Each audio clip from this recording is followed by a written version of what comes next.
Welcome to our next lecture on Mesilat Yesharim. We are here at a new venue here at Congregation Knesset Israel here in Mountain Brook, Alabama, and we are about to start chapter 22, which is about the midah, the trait of anava, of humility. So it's going to be a fascinating trait. But before we start it, I want to say something that I think is relevant to understand how to really appreciate what the Ramchal is saying when he talks about anava. And it's kind of a very broad, sweeping subject that really encompasses almost the entirety of our religion. So what I refer to is, while we read about anava, about humility, we're going to read about the value of not honoring yourself, of not, and you'll see it in his words soon. And at some point, you start to feel a little uncomfortable when you look at it from a modern perspective, because we're always taught to value ourselves. We're always taught to, but we're taught about our own rights, about our own privileges and who we are. And, often you hear people talk about, I deserve this, or language that we're used to today that we've become so accustomed to, that when we start reading the Mesilat Yesharim, we start almost feeling like he's trying to get us all depressed, So I'm warning you beforehand, because I want you to screw your mind on in a very different way. And what I'm going to say now is, we have to screw our mind on in a Jewish way, as opposed to a secular American way, or a modern way. And what am I talking about?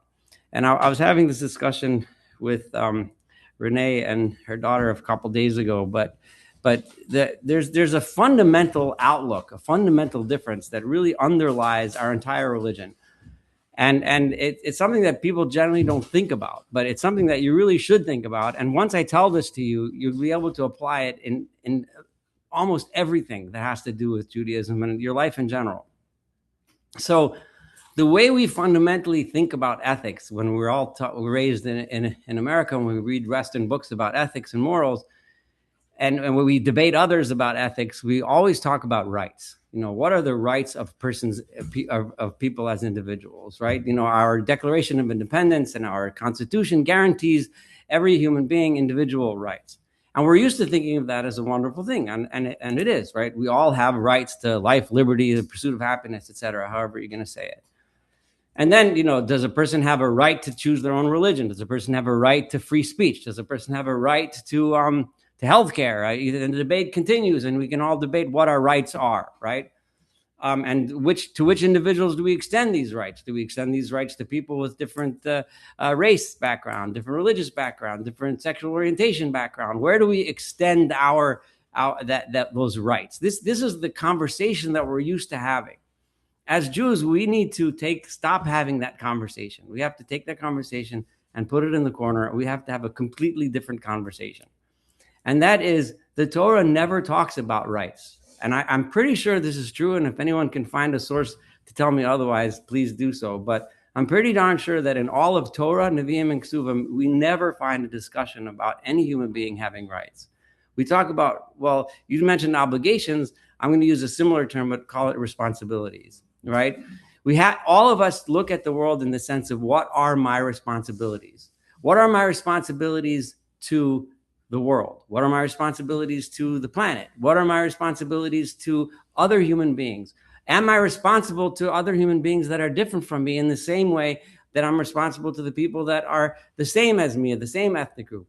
Am I responsible to the people in my ethnic group the same amount that I'm responsible to people in my family? Am I responsible to the Torah? Of course. What are my responsibilities to God? And then when it comes to the individual, the Torah does talk a lot about our responsibilities to ourselves. So this is very important, because what you learn from this is that inherently, right? In other words, indirectly, we find, of course, we value ourselves. We are responsible to make sure that we take care of ourselves. We have to guard our own souls. Each of us we were given this precious thing. So when I say that Torah doesn't talk about rights, don't think that means that we're not valuable, right? What you need to think is that that entity within our soul that makes choices, that decides how we're going to act, and then directs our physical bodies to do things or not do things, that entity that makes that free choice, that part of the soul that makes that free choice, is responsible to ourselves. We're responsible to ourselves, responsible to our families, ultimately we're responsible to God. Now, bear that in mind as we learn about anava, we learn about humility, and bear that in mind. I'm to take this with you for all the time. Whenever you have these discussions with anyone about an ethical issue, and you hear people yelling about, I have a right to, they have a right to, we have a right to, in essence, it is an ethical system built on arrogance. It is a system built on arrogance. And I'm not saying, of course, I like the Constitution. I like having these rights. But it could have been written in a very different way. A Jewish constitution would sound very different. It would sound like, we as a society have the responsibility to make sure that everyone lives in peace. We have a society have a responsibility to make sure that every human being has what he or she needs to live a fulfilled life, and so on. It would be the language would be completely different. And if we do that, then whenever you have a debate, it's not about you, it's about yourself. It's about, what am I supposed to do in this situation? If we're arguing about whatever political topic it is that we want to argue about, right? We're not arguing about who has a right to what. We're arguing about, what am I supposed to do? It changes the entire language. It's how do I act? What do I do? And that's really what the Torah is about. It's about, what do I do? With that, I know this isn't directly related to what we're about to learn, but because when I first started learning it, it made me uncomfortable as a modern person. I, of course, have these two conflicting systems in my brain. I grew up in America, and all of these systems, I learned medical ethics, but I also learned Torah. So I have these two systems in my head. And when he talks about anava and he talks about humility, remember what he's talking about. It's specifically because we value ourselves that we discuss humility. And anyway, let's start learning now. So hine, this is B'Ve'or explaining the midat anava v'chalakeha, the trait of humility, and what are its components? What are the components of the trait of humility? We already spoken before about how how bad and how terrible gava, arrogance, is. It's something that's translated as haughtiness or pride. I think arrogance is the best translation. Umichlala, and from that, by inference, we can learn nishma. We can see shevach ha'anava, the praise, and how wonderful the trait of humility is. Achata, but now I'm going to go into it. I'm going to go into it specifically to discuss what is ha'anava, what is humility, and you will then infer and understand what arrogance is, which is obviously its opposite. Hine, klal ha'anava, the general idea of anava, the general idea of humility is heyot ha'adam bilti machshiv atzmo mishum tam she'yeh. A person shouldn't be thinking about himself, his own importance in any way. You shouldn't be thinking about your own importance. Now you understand what I mean. Before I gave the introduction that I gave, you might be reading what do you mean? I'm not important? I have rights, right? That's not what he means. You have to screw your head on and read it with the Jewish mind, because that's how this book is being written. Of course you're important. When you're thinking, but the point is, it's not about you, right? It might be about what you're supposed to do, but the point is, it's not about you. It's not because I'm the greatest, right? That's the opposite of arrogance, which is it's always about me. I'm the important one. And what rights do I have, right? And the results that comes from this different kind of attitude is the exact opposite of the results that come from someone who approaches life with arrogance and thinks of him or herself as the important one.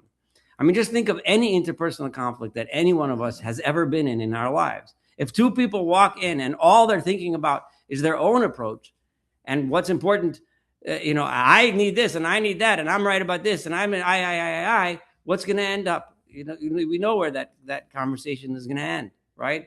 So that's not how we have to walk in. It's not about me, right? I should be thinking about, what am I supposed to do? I'm sorry, I slipped my tongue.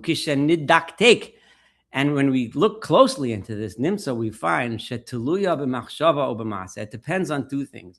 It depends on how we think about ourselves, And then, of course, it depends on how we act, what we do. At first, the first thing we need to do is think about humility. We have to achieve humility in our minds and our souls. And then after that, then the way we act becomes, we act in the ways, in the ways that humble people act.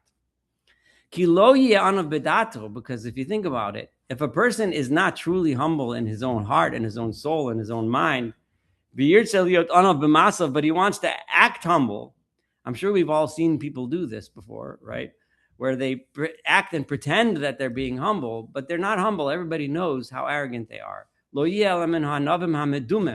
be one of a fake anav, a fake humble person. He'll be an evil humble person, that we discussed before.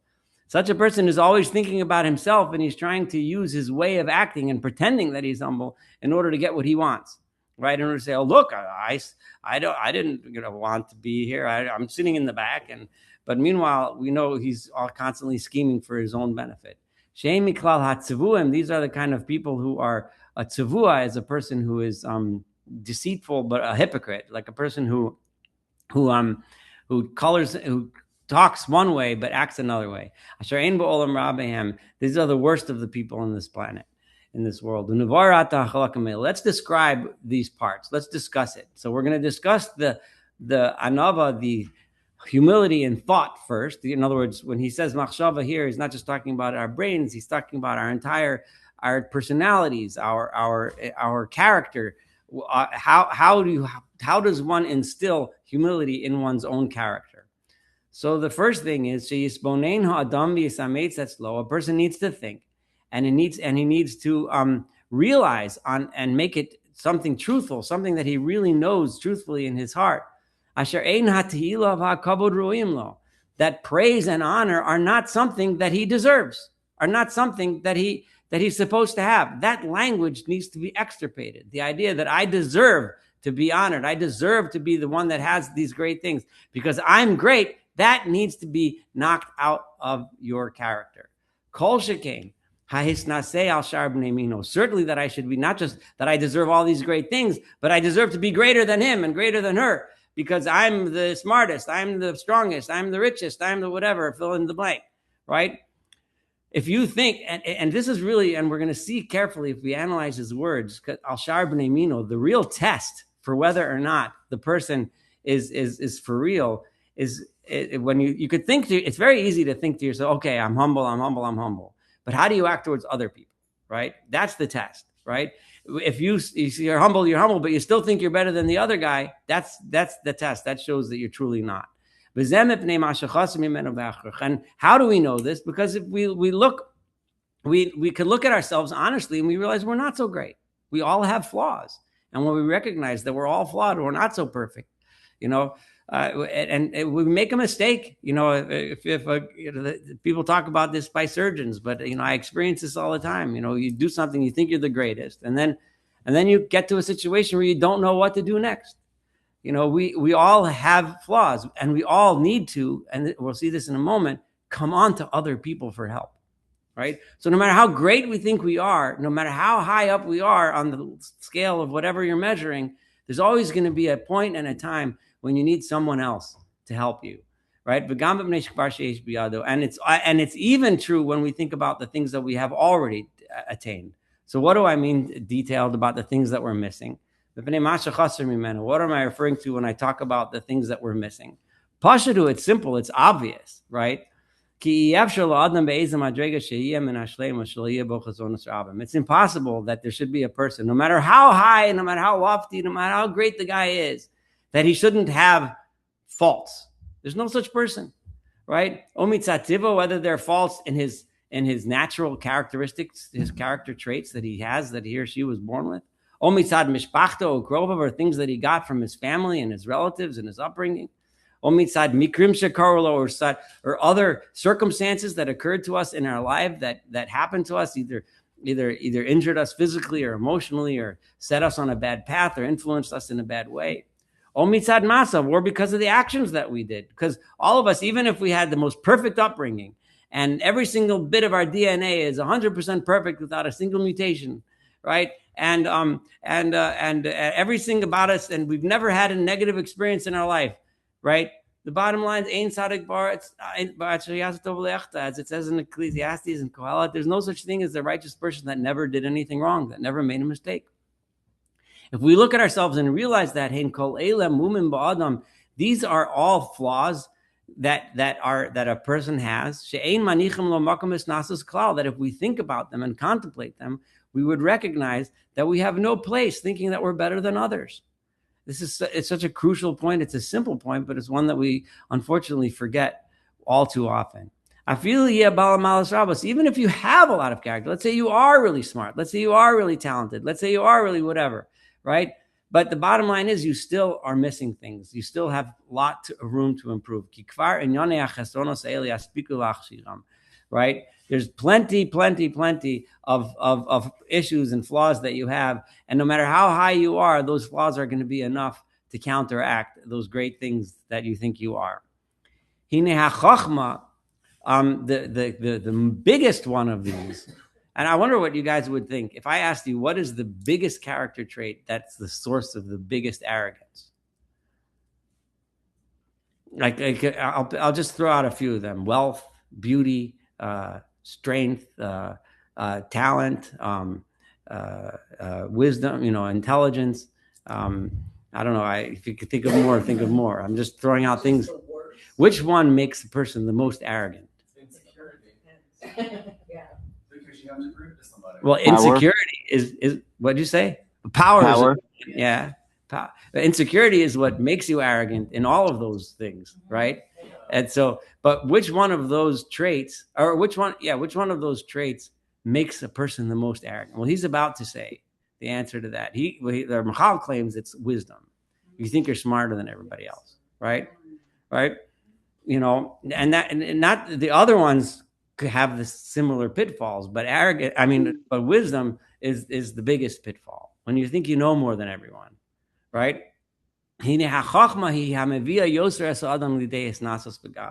Wisdom, in other words, pride in our own intelligence, is what brings the person, is the most dangerous at bringing people towards gava, towards pride and arrogance. Right? Because it's a quality that's within us. All the other qualities have some external component. Wealth, right? I mean, you have a lot in your bank account. Okay, but it's not you, right? Your beauty. Okay, but it's your face, it's your body, whatever it is. But it's not your soul. It's not inside you. I don't know, whatever. You go through all the things that are out there. But chachma, wisdom, we identify with, right? It's me, right? And we all think we know everything, right? Some of us actually do. No, obviously, but right, yeah, right. So, and because it's something that's part of us, it's our mind, it's our brain. Vihine, and behold. So even if you look at that, and even if you take a person who's the smartest and most intelligent person there's no such thing as a wise human person who never made a mistake. The smartest person ever made mistakes. And the key here again, and you're going to see this over and over again every time, he always throws that in. Made a mistake, but he had to rely on someone else to correct that mistake, right? Or he had to rely on a piece of knowledge that he gained from someone else in order to learn where he went wrong, right? And often that person he's learning from is not a colleague or another PhD, but it's one of his TAs, one of his assistants, is one of his students, right? One of the freshmen pipes up with a question in this PhD's class and teaches him something that he missed, right? If that's the case, how could he be so proud of himself and so arrogant about his wisdom? And if he really put to mind and really recognized and internalized the fact that no matter how wise he may be, he still needs to come on to other people, right? But a person who truly has a yashar, remember the name of this book is Mesilat, Yesharim, the path of those who are yashar, who are straight. But a real person who has a yashar, a properly pathed, that's not a good word, whatever, intelligent person, He knows that even if he was merited to be a great wise man, he's sitting at, he's fully tenured, he's published 1,000 studies and everything, and he maybe truly is great in whatever field he or she is great in. But a person who is yashar, when he thinks about it, remember the key thing, what he's telling us here is you need to think about it. You need to spend time thinking about it, right? He'll realize that regardless of how high he or she might have achieved in this field, there is no place for pride. There is no place for arrogance. Right? Because someone who happens to know more than other people, why does he know more? Right? What does he have to attribute it to? Well, we can attribute it to our own greatness, but you can also attribute it to I was fortunate. I was born with a brain that was capable of doing these things. I was fortunate. I was born into a family that felt education was important, so they paid for me to go to a fancy school, right? I'm fortunate because I had a good teacher that taught me things. Any person, no matter how smart he or she is, if they look at it, realize it wasn't me. They're riding ke'of, like a bird, who goes up to fly. It's that's what they do. The bird isn't great because he can fly. He can fly because he has wings, right? We are not great because we're smart. We're smart because we were lucky enough to be born and to live that kind of background. Ashar Moshech, a ox who's really powerful and can drag a plow, an ox is strong. He was born as a strong ox, right? It's a person who was born intelligent, was lucky to be born intelligent. And there's someone else might not be, right? If there's someone else next to you who is not as smart as you, right? Maybe they don't know as much as you, but had he had the skills that you had, he would be just as smart as you. There's no place. There's no place for arrogance. There's no place for gava. There's no place for pride. However, and again, and emphasize this every time, what is it? How do you know when someone has true intelligence and he is not arrogant or she is not arrogant? Is when he goes and teaches that wisdom to others. If you share the wisdom, if you teach the wisdom, if you share with others and you elevate others because of the skills that you have, that is a sign that you're not arrogant, but you're humble. Kamama Rabbi Yochanan ben Zakkai, as Rabbi Yochanan ben Zakkai famously stated, Im lamadata Torah harbe, if you were lucky enough to study a lot of Torah, al tachzik tova la'atzmecha, don't think that you're so great. Ki l'kach notzarta, you're just doing your job in this world. And the point being here that he emphasized several times over and over again, that if someone who's not arrogant is someone who shares that wisdom with others. Im asherhu, if he happens to be wealthy, so now he's going on to other character traits besides wisdom. Yismach b'chalko, you should be happy that I'm lucky, I'm fortunate, I have means. And therefore, again, therefore it's your responsibility to share the means that you have and help people that don't. If you happen to be strong and healthy, so then you're walking in the street and there's people that are struggling to get around, help them. Help the people that are being oppressed. If you have political power or whatever, you should use it for good purpose to others. The difference between someone who's humble and someone who's arrogant is the proof is in the pudding. The proof is in what they do. Do they use that skill to help others? What is this like? It's similar to Mishar Se'abayis. If you have servants in a household, right? Each one is in charge of a certain thing. One guy is in charge of cleaning the windows, another guy's in charge of doing the gardening, whatever, so on, right? Right? And each person has to do his job according to whatever his appointment is, in order to make sure that this house is taken care of. What he's saying here is really deep. He doesn't go into it, but it's really, really important, right? What he's saying here is that all of us in this world have a role to play, right? If the house is going to look nice and be cleaned up, and the food's going to be cooked on time, and the closets are going to be stocked, and the driveway is going to be shoveled the snow, and whatever all the things that need to be done to maintain the house, each and every person has a role to play, So you might think this one's more important than the other one, but each person who thinks that I have a more important job, well, if any one of those things would fall apart, the whole thing would fall apart. And in truth, if you really think about it, logically speaking, there's no place for anyone to be prideful and arrogant. Again, he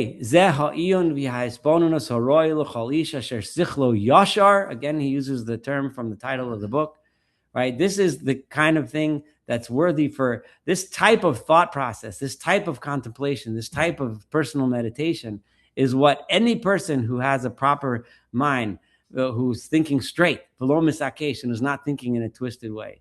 And it becomes clear to him, that is how you achieve that level where you can truly call yourself an anav, truly call yourself humble.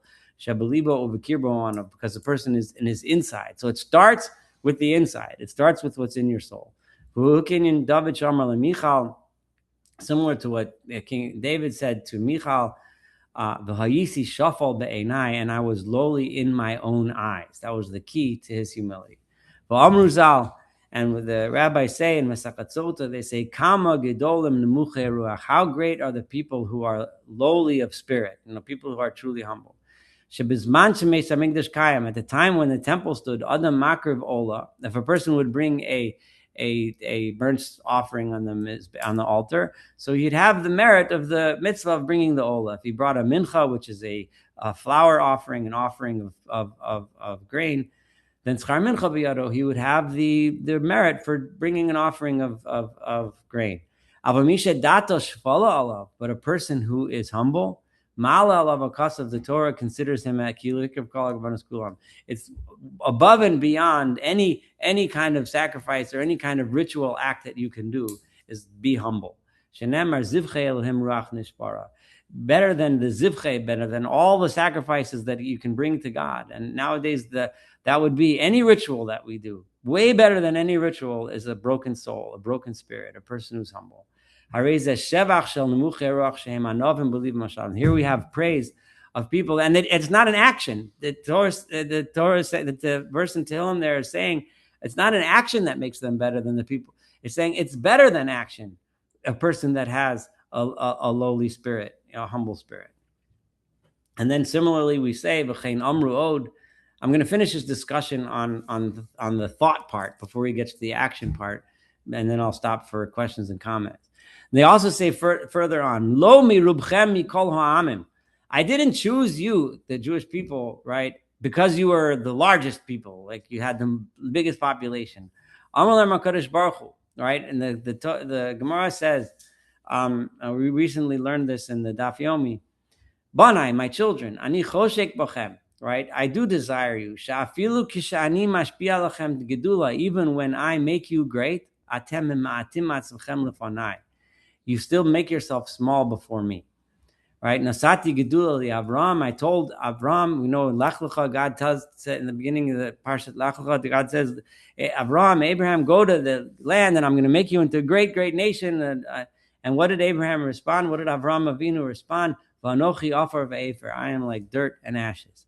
I made Moshe and Aaron, I made them leaders. Amru, and what did they answer? They said, V'nachnu ma, who are we? What are we?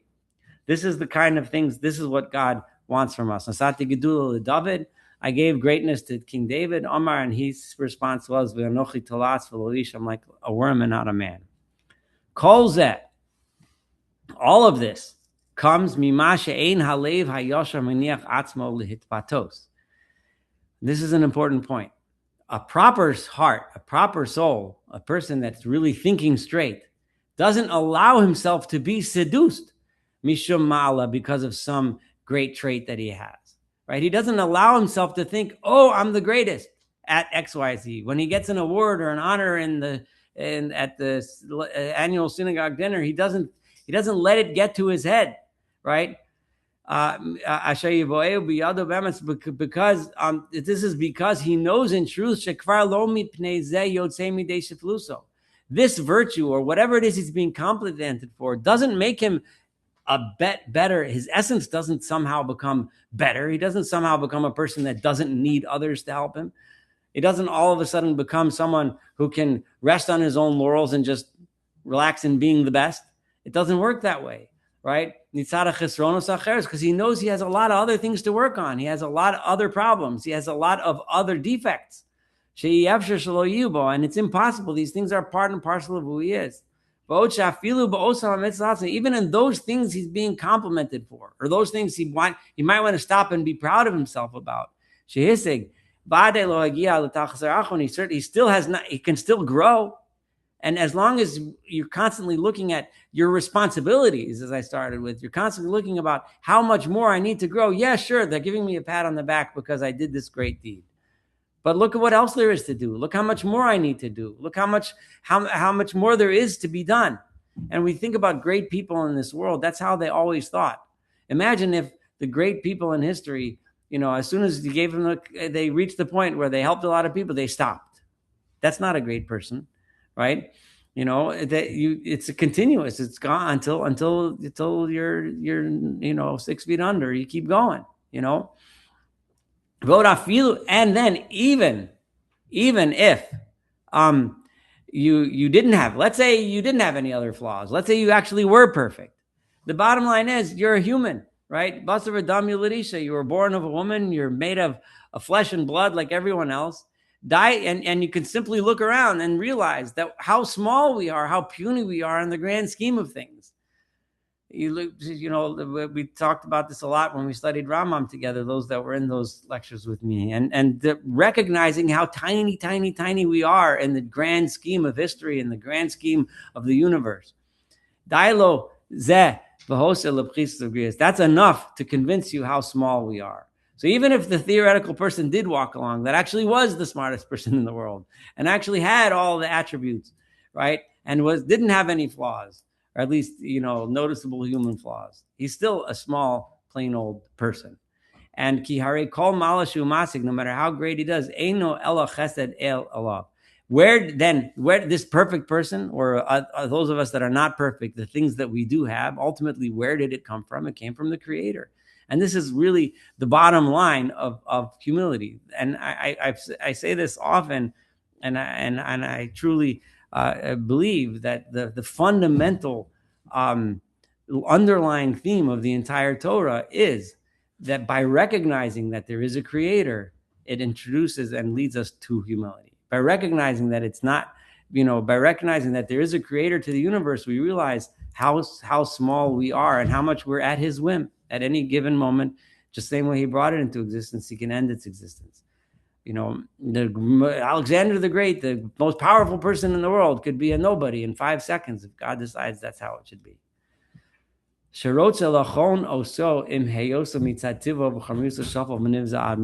Right? And God wants to give us these great qualities despite the fact that all we are is just a physical bunch of flesh and bones. Al-Kain, Ein Lo Ela Lahodos. So what should we be doing? Not talking about how great we are, but we should be giving thanks, L'mi Shechanano, to the thanks to the one who gives us this grace and favor of Likana, and always to humble ourselves, Tamid Yoster, constantly more and more in front of that God.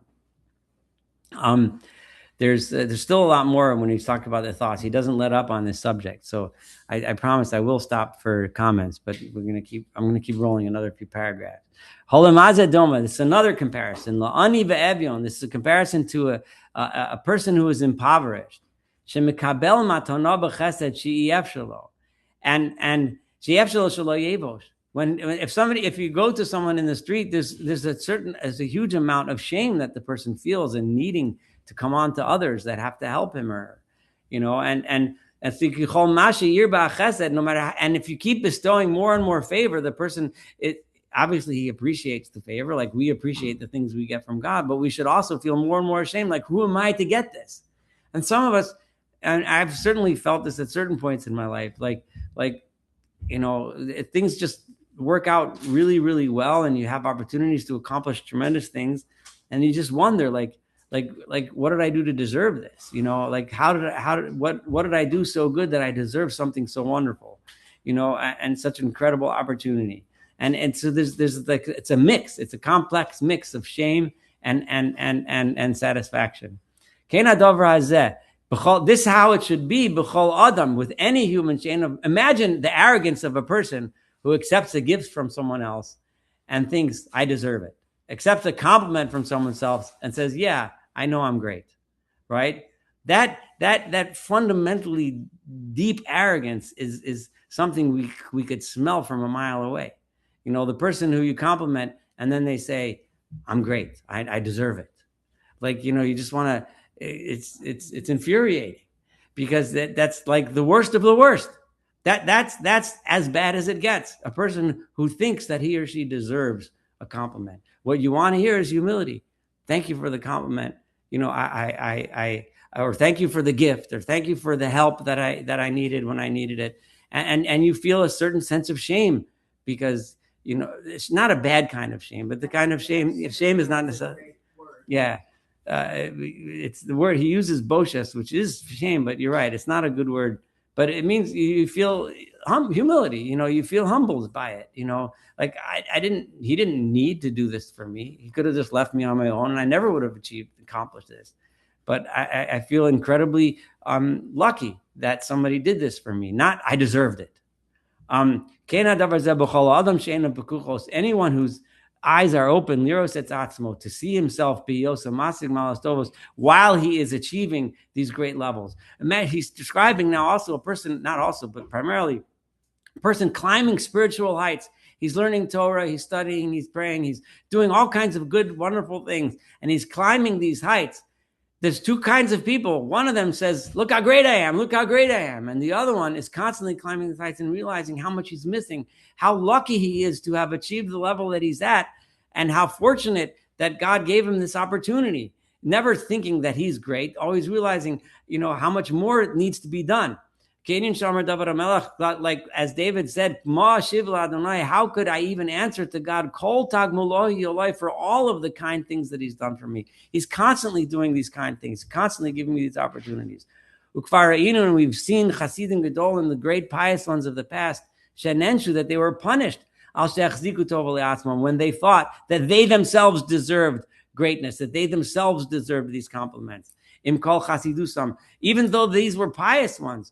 The famous one is being Nehemiah ben Chachalya. So this is interesting because those you may be familiar. There's two books in Ksuvim in the writings. One is called Ezra, the book of Ezra, and the other one is Nehemiah or Nehemiah, the book of Nehemiah.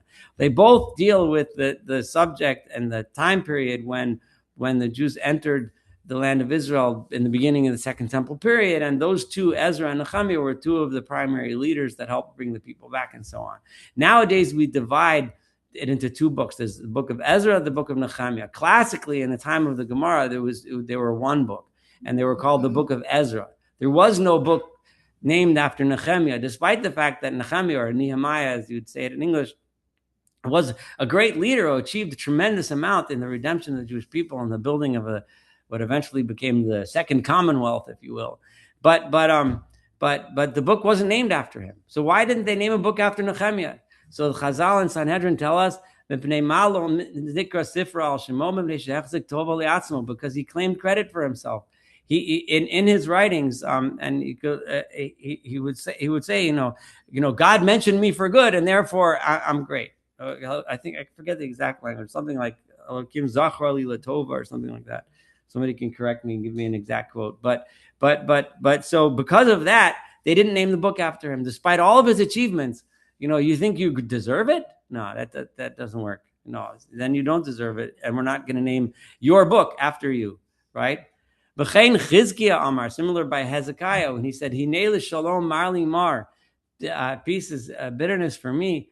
Because God answered his prayer and said, I will protect the city. Chizkiah was preparing for a siege on Jerusalem, which was besieged by the Assyrians. And God promised he'll protect him. And he said that God will protect the city because of me, and because of David, his forefather, because Hezekiah was a descendant of David. But Limani, you think, right? That God is protecting the city because of you, because you deserve it, because you deserve to be the king that withstood the Assyrians. And God says, no, it's not because of you, right? Anyone who walks around thinking that he deserves it or she deserves it, and it's coming to them because they deserve it, God says, no, you don't deserve nothing. If anything's coming to you, it's because of something else, because of someone else. I'm gonna just have to look at one thing really quick, make sure it's not the hospital. I'm sorry. Just give me a second. And it wasn't. It's just the study group. Okay, I thought it was the nurses texting me. All right, so so here we see a person shouldn't take his credit for himself, even on the things that you actually have, even for the skills that you actually have. If you have, when you listen to someone who's truly humble, you listen to a musician, say, who's a great, plays guitar and sings beautifully and everything, and then they stand up there and get an award. What do we expect a nice, humble person to say?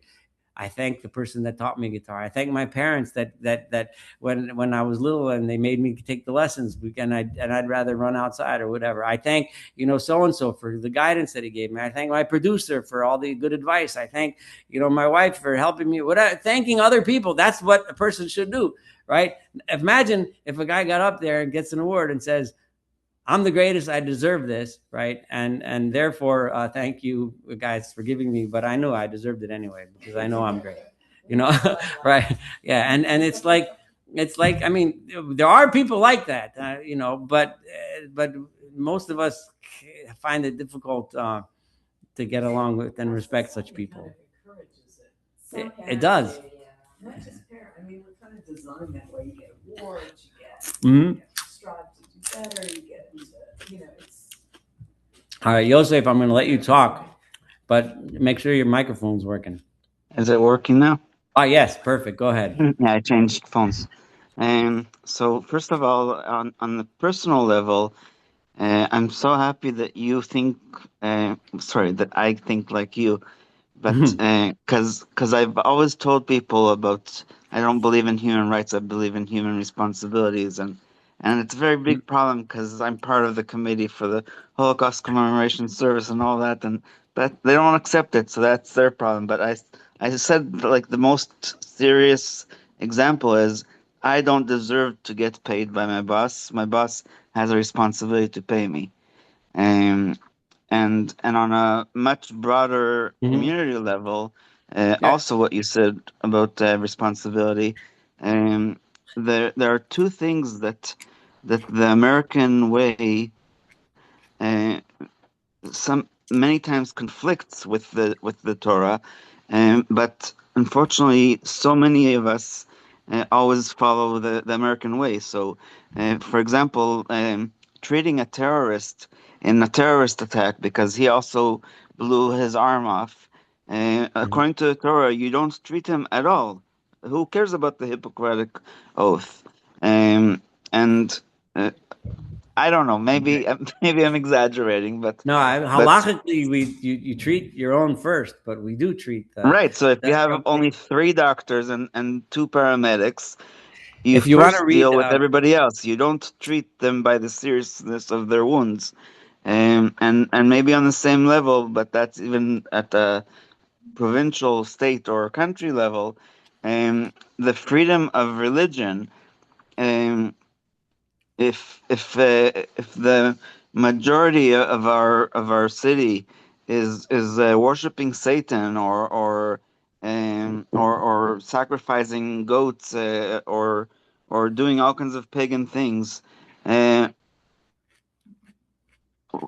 don't have the right. So if they're doing it in their private community or whatever, that's okay. But for us to defend their right to do something publicly, only because of freedom of religion, is wrong. And so, but again, we close streets, we do all kinds of things like that for. You're making a lot of good points. By the way, in the subject of treating enemy casualties in war, Rab Nachum Rabinovich, who is the Rosh Yeshiva of Ma'ale Adumim. He passed away maybe about 5 years ago or so, and he wrote several tshuvot on that subject. He probably wrote the most important halachic works on that subject in modern times. It's worthwhile reading what he writes about those things. Okay. coming from a religious Zionist settler. But he wrote some really good stuff, very worthwhile reading. Okay. And Thank you. but I'll try to find some references. You can text me offline. But anyway, but that's way off topic. So regardless, the main thing is I think we all are on the same page on, and that is that the conversation is different when you talk about responsibilities. The conversation is not about what I'm supposed to have and what I'm supposed to have. The conversation is what I'm supposed to do. And you walk in here and you're talking about what you're supposed to do. Which one leads to more peace? When you walk in talking about your rights, or when you're talking about your responsibilities? I mean, it's two totally different things. There's a lot of similarities, but the fundamental difference is so fundamental that you have a completely different conversation. Anyway, let's go on a little here, unless someone else has something to say. Any other comments?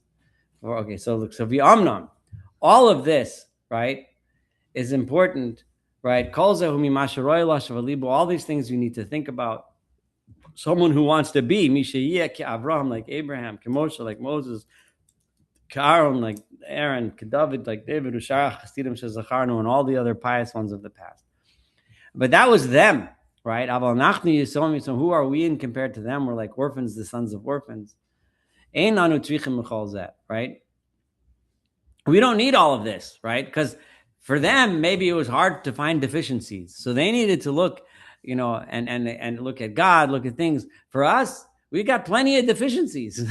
We don't need to look very far to find out what our problems are. We got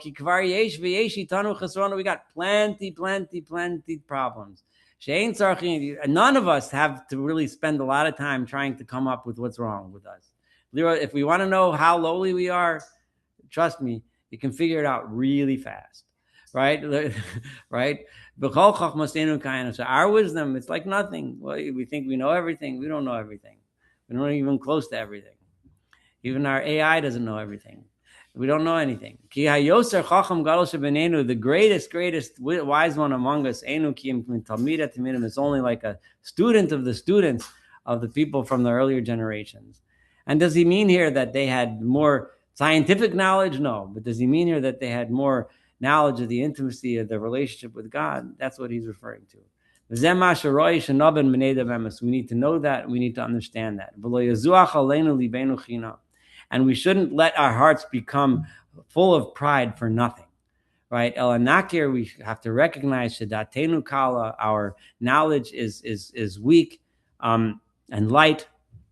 We're easily convinced by silly arguments. That's what das kal is to be easily convinced by little things. V'sichlenu chalash, and our mind is, the strength of our mind is like nothing. Admod is like hardly anything at all.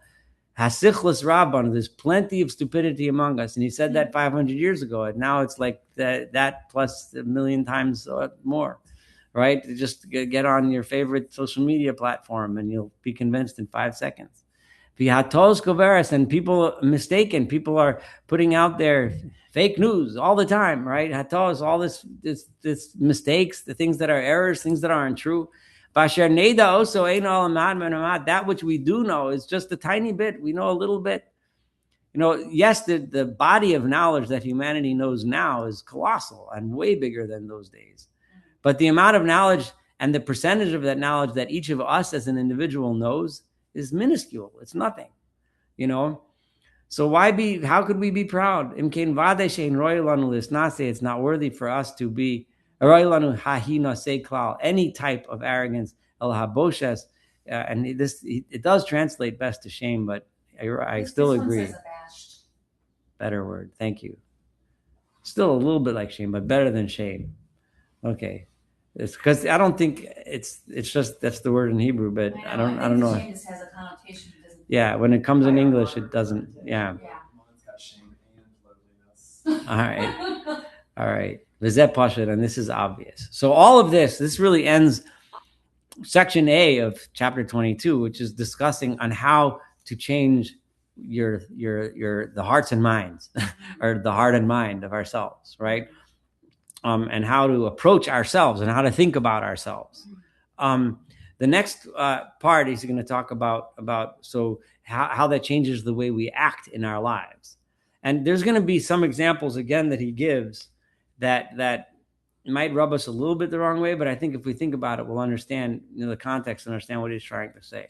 I'm just thinking if I should stop here and do this, because this is a good stopping point. So I think this is a good stopping point, and let's just stop here. Now, after we finish Anava, which we'll spend at probably 1 or 2 more sessions on, we have Yirat Chet, that's the fear of sin, right? And Kedusha and holiness, and then we finish the book. And then by popular vote, we decided to do Sharei Tshuva, the Gates of Repentance by Rabbeinu Yonah of Grandi, as our next book that we're going to study together. Any questions or comments before we sign off?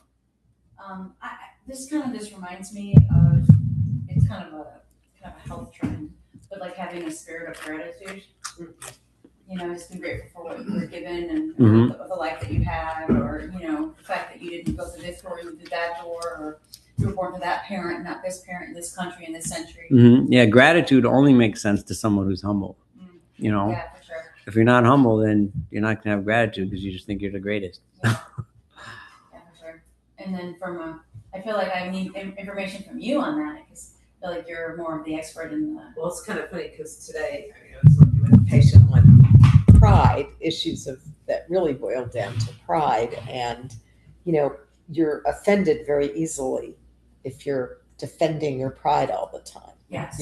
Everything sets you off. Anything your boss says, anything anybody says, you're taking it the wrong way.